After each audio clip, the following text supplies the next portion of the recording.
We talk so much about, oh, the poor white cop. He honestly thought he was in danger for his life. There's been so many studies that shown that if it was a white kid that reached in for a brush, they're less likely to shoot.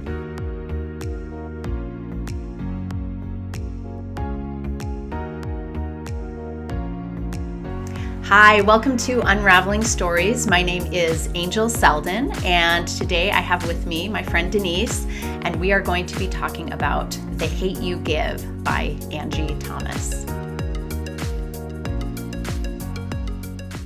The police pull him over, ask him to step out of the car, puts his hands on top of the hood, and then the policeman goes to his car to check on some stuff, and the young man reaches into the car to grab a brush to comb his hair, and the police officer thinks it's a gun and shoots him to death.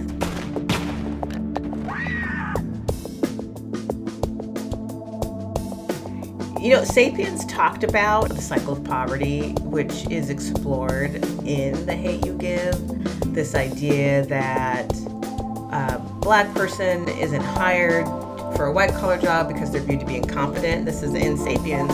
And then therefore,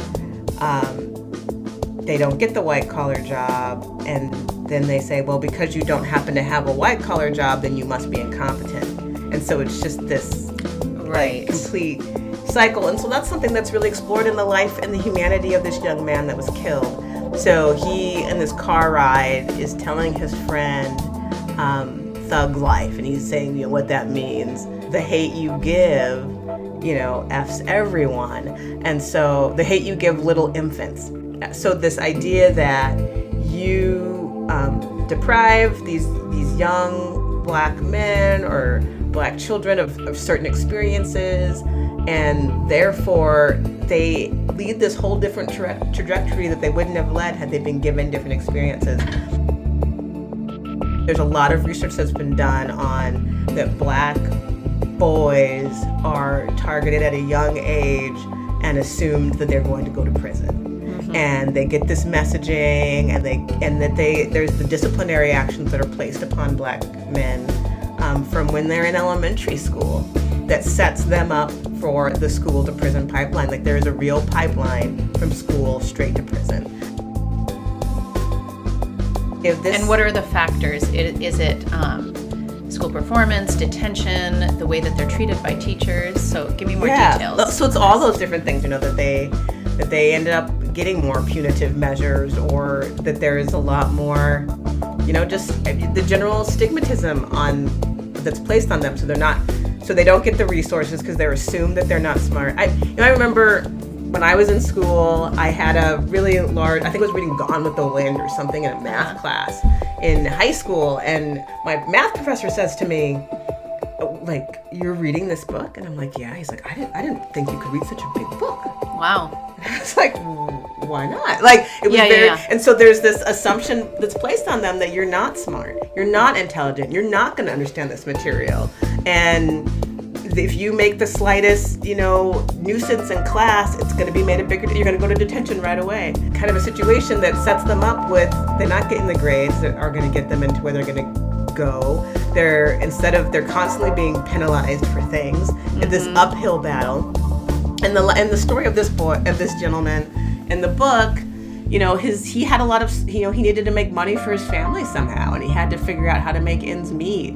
And there weren't a lot of other opportunities for him to get employed. So he ended up getting involved in a gang, but he didn't want to be. He wanted to get out. He wanted to do all these other things. He had these other dreams for his life and was trying to find his way. That's and for then survival. He dies. We think about what's the messaging on these people. We talk so much about, oh, the poor white cop. He honestly thought he was in danger for his life and all these things. There've been so many studies. Yeah, what's your response to that?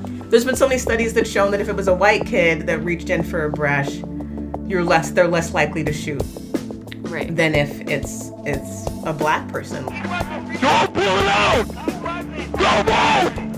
There's been so many studies that the same action can be being performed, and it seems threatening if it's a black person, it seems non-threatening if it's a white person. So it's back to this code switching. Mm-hmm. I gotta make white people feel comfortable for me to survive in life. Shut up and sit down.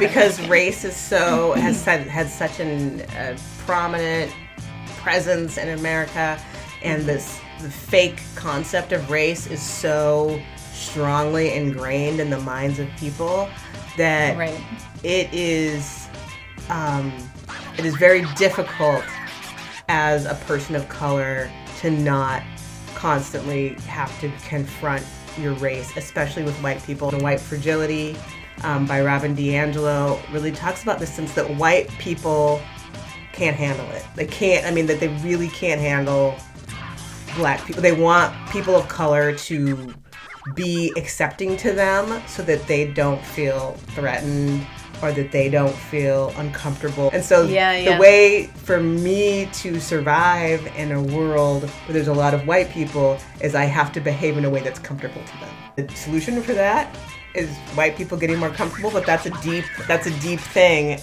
Seeing white is a really big one that a lot of white people have been talking to me about that was really eye-opening for them. There's this idea of white people understanding whiteness and the concept of race and their role in it. And the white people have really shaped the conversation and shaped the way things should go because of the majority, because of the power that white has. Absolutely. Whether or not they are starting to be in the minority, they still hold the majority of power.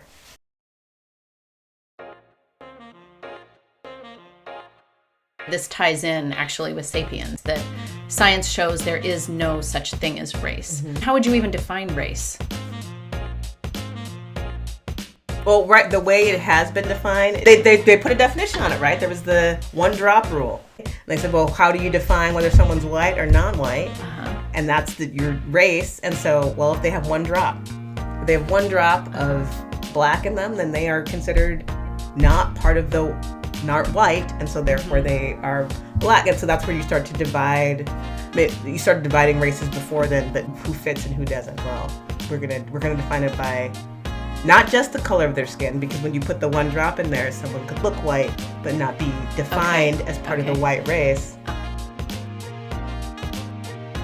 The History of Whiteness by Dr. Neil Iron Painter.